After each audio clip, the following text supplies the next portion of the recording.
E aí, pessoal do YouTube, sejam bem-vindos a mais um vídeo nesse canalesco enxadrístico. E no vídeo de hoje, prepara o teu coração, que eu vou trazer os detalhes do que está acontecendo no continental das Américas. Como vocês devem ter reparado, a minha voz tá meio danificada, mas vamos tentar recuperar ela para não perder completamente a voz durante o continental.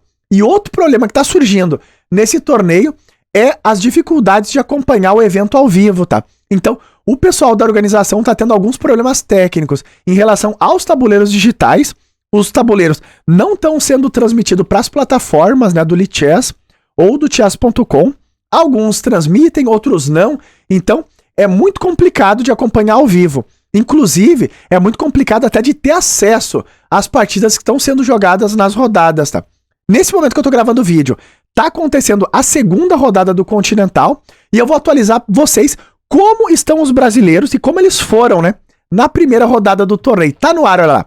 Esse é o resultado da primeira rodada. O Sup, ele pontuou na primeira rodada, ele veio aqui na posição número 4 do torneio. O Sup não jogou a primeira partida, tá? O adversário dele ele não foi.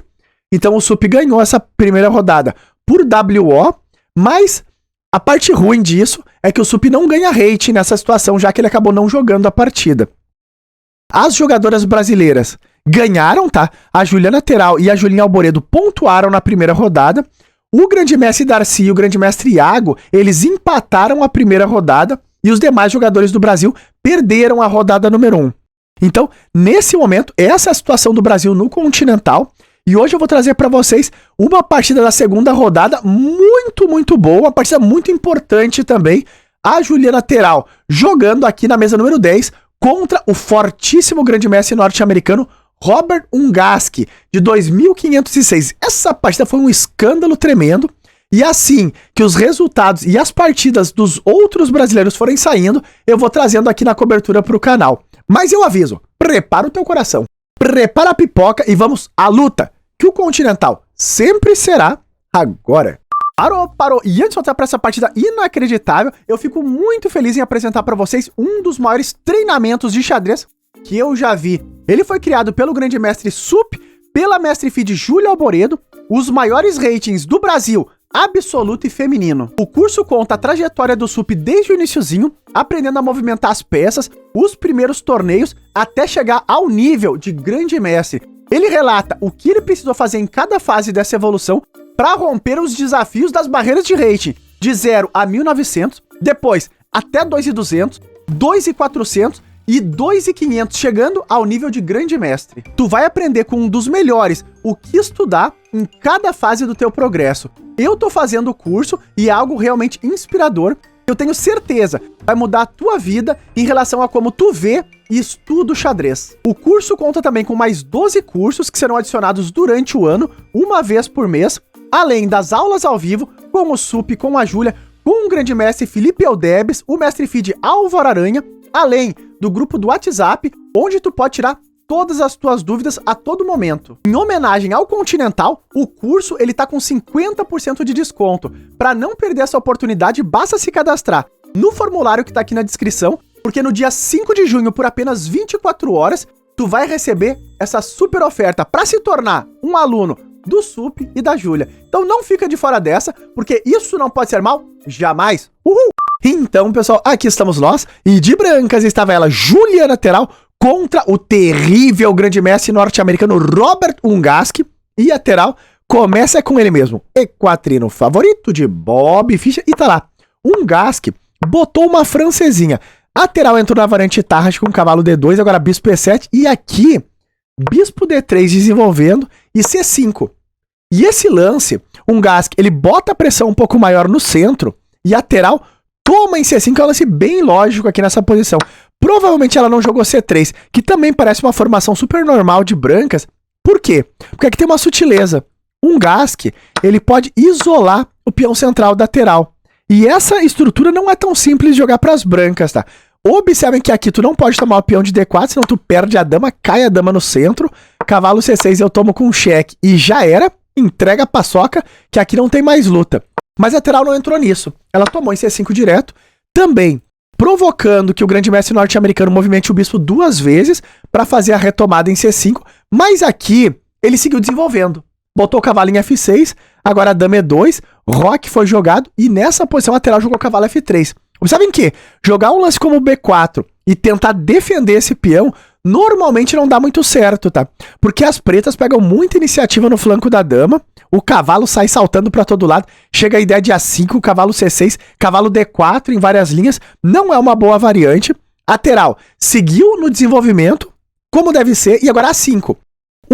O Gasque prepara a ideia de cavalo C6 para retomar esse peão de cavalo, para que ele não precise movimentar o bispo duas vezes. E claro, o lance A5 também defende qualquer ideia futura com B4, caso as brancas queiram fazer isso. Lateral jogou C3, cavalinho A6, preparando a retomada, e agora E5. Começa um contra-ataque aqui no centro, define um pouco mais da estrutura de peões, cavalo D7, e agora a lateral faz o roque, e finalmente o norte-americano toma esse peão de C5 com um cavalo de A. Ele ameaça quebrar o par de bispos das brancas, a lateral falou nada disso, meu guri. Manteve o bispeto e agora B5. E a ideia aqui é que um Gasque, ele quer jogar pelo flanco da dama. E ele se apoia nisso por esse tema tático, já que tu não pode tomar o peãozinho de B5, senão tu entra nesse tema, no ataque duplo do bispo. Então a lateral aqui jogou o lance cavalo em D4, reforçando agora sim a ameaça de tomar o peão, mais um Gasque defendeu com a ideia de dama B6. O plano é o mesmo. Se tu tomar aqui, eu posso trocar tudo, né, em B5 e sempre vem a ideia do bispo A6 no final da variante. Bom, cavalo F3 foi jogado, então traz o cavalo pro jogo. E B4. As pretas jogam pelo flanco da dama. Agora, torre D1. Observem que esse lance ameaçava de novo esse golpe sujo do bispo na diagonal. Então jogou torre D1 saindo do tema. Bispo em A6, dama E3 e aqui nessa posição um Gasque ele joga H6. Passa a vez aqui, dá um respirinho ali pro rei pro futuro, lateral segue desenvolvendo. Bispo D2 foi jogado e nessa posição o grande mestre norte-americano joga F5. E a ideia estratégica está aos gritos. O que ele quer? Ele quer fechar completamente o flanco do rei, o centro também, porque ele quer ter o único ponto de ataque, que é o flanco da dama. Ele quer deixar toda a atenção no flanco da dama. A lateral disse não, nunca e jamais e tomou de passagem aqui em F6 e depois da retomada sempre fica um leve incômodo para as pretas no peão de E6 e claro, esse par de bispos aqui que parece um perigo terrível contra o rei das pretas. Nesse momento, olha o que a lateral jogou. Ela tomou em B4 e mandou a primeira bombinha da partida. Pá! Bispo por B4. Rafael, um sacrifício? Mais ou menos. A lateral aqui ela tá propondo uma troca. Porque, claro, ela ganhou um peão, mas um Gasque tomou o bispo, só que agora a lateral consegue recuperar a peça, porque tem esse ataque duplo, toca a dama, toca o bispo em E7. Um Gasque aqui recupera o peão dele, cai o bispeto em E7 e depois de rei F7, olha o lance que a lateral jogou. Cavalo D4. Um lance extremamente refinado e muito tático, porque ela tá dando o cavalo em E7, mas é um cavalo super envenenado. Um Gasque aqui ele jogou bispo C4. Rafael Belgré, mas qual o problema de tomar o cavalo? Tu perde a dama. Olha esta arapuca terrível. A dama não tem casas de fuga aqui, tu perde a dama. Então era um golpe terrível que a lateral preparou. Um Gasque, ele não caiu nisso, ele jogou bispo C4 e agora sim, ele tá ameaçando ganhar esse cavalo porque uma coisa mudou. Agora, olha lá, ele tá controlando a casa de A3. Então tu não tem mais a ideia de torre B1 porque a dama defende aqui em A3. A torre tá controlando. E mais do que isso, ele mantém a ameaça no cavalo e pressiona agora o peão de A2. Ele tá dizendo, vou ganhar um peão aqui. Será? Bom, a lateral defendeu o cavalo e agora ele tomou mesmo, olha lá. Tomou em A2, trocaram por aqui e nessa posição a lateral tem um peão a menos para jogar esse final. Mas claro, observa que ela tem uma certa compensação. O rei das pretas tá pior. Tá mais exposto. Aqui ela jogou com calma. F3. Já dando um suporte aqui nessa casa de E4. Um respirinho pro rei também em algumas variantes. E agora o Robert volta a dama pra zaga. E aqui uma sequência curiosa. A lateral jogou torre B1, dama E8 e volta a torre Pre1 com o foco de pressionar o peão de E6. Nesse momento o Gasque tenta melhorar o rei dele e aqui começa a exploração desse tema e dessa estrutura de peões e o rei exposto. A lateral jogou. Pá! Cavalo F5. O tema é, tu não pode tomar o cavalo, senão perde a dama. E o cavalo, ele tá entrando em D6, mas é dando coice pra todo lado. Ó. Toca a dama, toca o bispo em C4. Aqui tem que ter muito cuidado. Nesse momento, um Gask que jogou dama H5, saindo do ataque duplo que tava vindo, só que a lateral infiltrou o cavalo do mesmo jeito, plantou o cavalo em D6, fica de olho aqui, e nessa posição, o Gask defendeu o bispo, ele passou o bispo para 6, e olha esse lance, F4. Esse lance ele pode ter várias ideias, tá? Controlar o ponto de E5, mas eu ouso dizer que a lateral tava de olho em bispo D1, hein? Porque não é tão fácil defender essa dama. Se chegar bispo D1, observem que tu não tem dama G6, que tu leva um duplo aqui com cavalo E7 e perde a dama. E outra, com bispo D1, se tu jogar um lance como dama H4, eu jogo G3, dama H3 e a dama tá super fora de jogo. E os cavalos estão ali em cima do rei das pretas. Nesse momento, um Gask, ele desesperou. Mandou G5 aqui, que é um lance que tenta buscar contra-jogo, possivelmente contra a ideia de bispo D1, ele quer tomar em F4, contra-atacando a dama aqui da lateral, e claro, vai ganhar a casa de G5 depois se tu tirar a dama, e consegue um certo contra-jogo. A Juliana não deixou entrar nisso.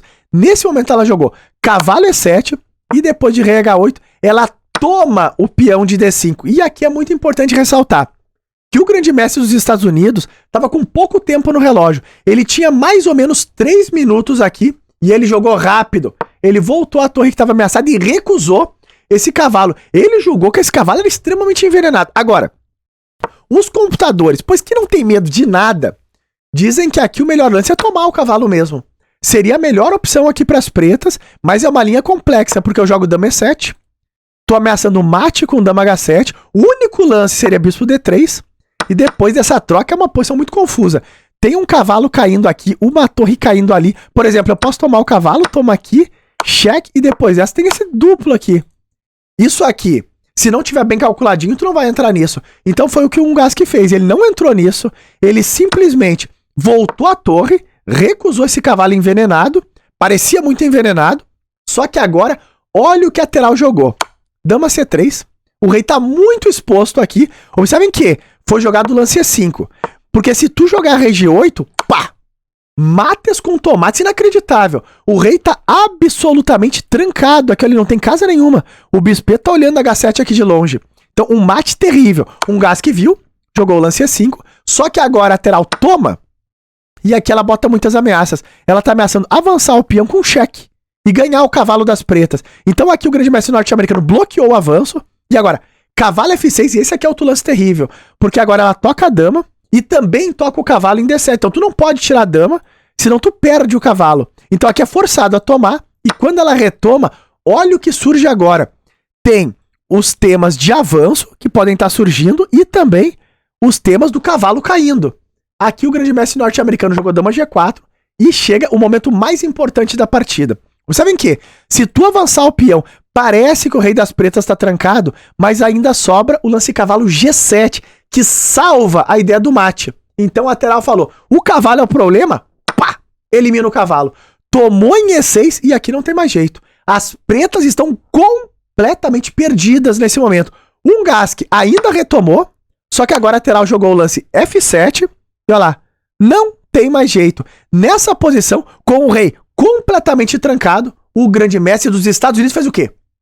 Abandonou esta peleia, esta guerra que foi travada na mesa número 10. E abandonou porque aqui tu não tem mais o que fazer, olha lá. Tu só pode entregar a dama e matas com tomates, fim de jogo. E tá no ar a precisão desta batalha. Você vê lá, a Juliana lateral fez aqui 86% de precisão. Foi uma partida de muita luta, muita tensão. E um Gask fez aqui 79,2%. Ele teve apertos no tempo apuro. Observem que a gafe dele na partida foi justamente voltar essa torre para F8, o lance era realmente tomar o cavalo, mas não tinha tempo de calcular e não tem problema. Vai Brasil, lateral, 100% de aproveitamento, ganhou as 2 primeiras rodadas. Vamos ficar de olho. Assim que sair a atualização das outras partidas, eu já trago aqui pro canal. E se tu tá curtindo a cobertura e curtiu a análise, não esquece de likear e até os próximos vídeos.